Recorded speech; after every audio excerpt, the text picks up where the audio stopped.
Hey, how's it going out there? We're doing an Albatross DIY build-it-yourself guitar kit. In particular, a 6-string, 12-string double neck. And this is the finish that I achieved on it. Turned out really nice as far as I'm concerned. Hope you can all see the colors. I'll try and rotate it as slowly as possible so it can all be seen. And we're going to look down at the headstocks right now and turn around, look at the other headstocks in the other angle. And there again, I hope I'm not going too fast for you all. There's the necks. Nice pretty necks, nice body. Turned out real well. It was supposed to have an aged look. I think I did real well on that. I mixed it with a stain that I got from Michael's. And it's a distress stain. It is from Ranger, and what I did to achieve my color is I mixed the blue and the green out of this package. And the package is called Peeled Paint, and this one is the blue of that pack, which is this one doesn't even tell you really.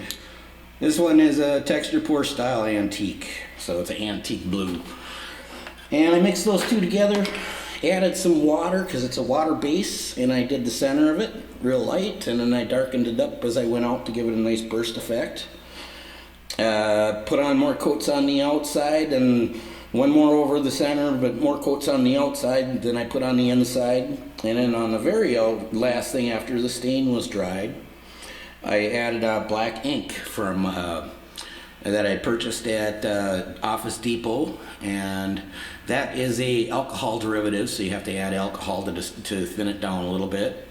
And put the black ink on there for the border.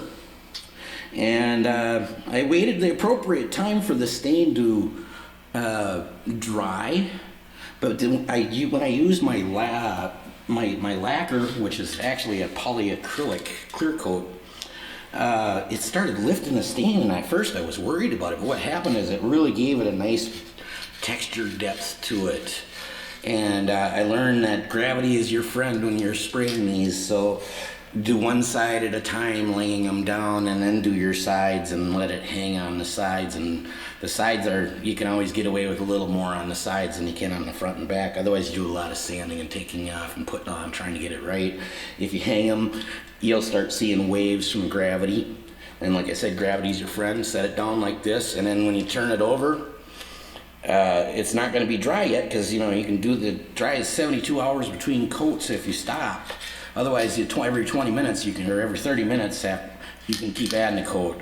But after you're done with that 30-minute interval, if it goes up past 2 hours, you got to wait 72 hours. So what I did is I did the front, and I built a couple posts that I stuck into the holes to keep the guitar raised so that I wasn't damaging this, because I learned that lesson the hard way. I set it down on cardboard, and of course the cardboard came up. Had to fix the guitar at that point, so don't make my mistakes. I'm an electrician by trade, so I know quite a bit about electrical, and the stuff I seen from the kit they sent out, the pots, of course, we'll talk about them for a second.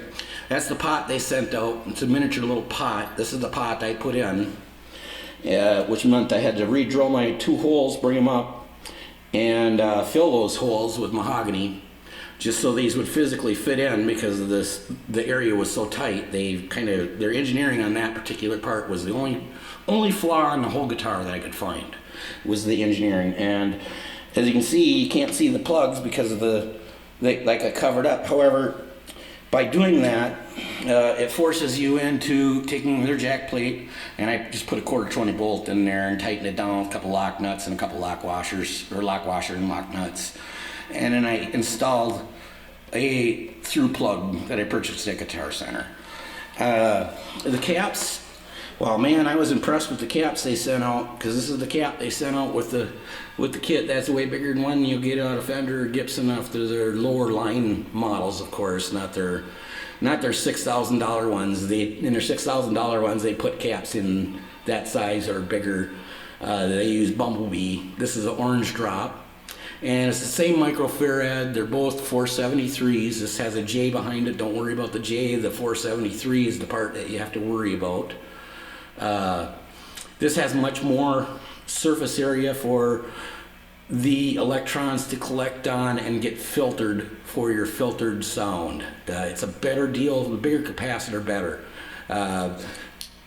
Bigger wires, bigger resistor, better than the small one. Trust me on this stuff. The size does matter in some cases, and it matters here. The frets came in this. I was really impressed about the frets that they sent out. I did have a couple sharp ones on this guitar, but it was no big deal. I mean, you take a level and or a file, and you put the file a long way and you run it up the neck a couple times, going each way, and keep it the same angle they had it, and then lightly touch the sides of this so you're not biting into the wood. You're just taking off any burrs or whatever. And I cleaned up, I think it was 4 strokes on every fret. I didn't put much work into cleaning them up. They cleaned right up.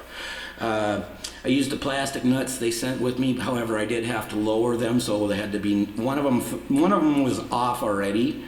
The other one I had to knock off. I stuck a block of wood onto it and tapped on it with a plastic heavy hammer, and it just popped right off. And then you glue them back on. I used epoxy. I don't know if that's what the pros use, but mine are epoxied on. At one point in time, I might regret that when I want to change that over to a bone one, because that's what's eventually going to happen, but price is an issue. The guitar itself was $240. The shipping came to about $280.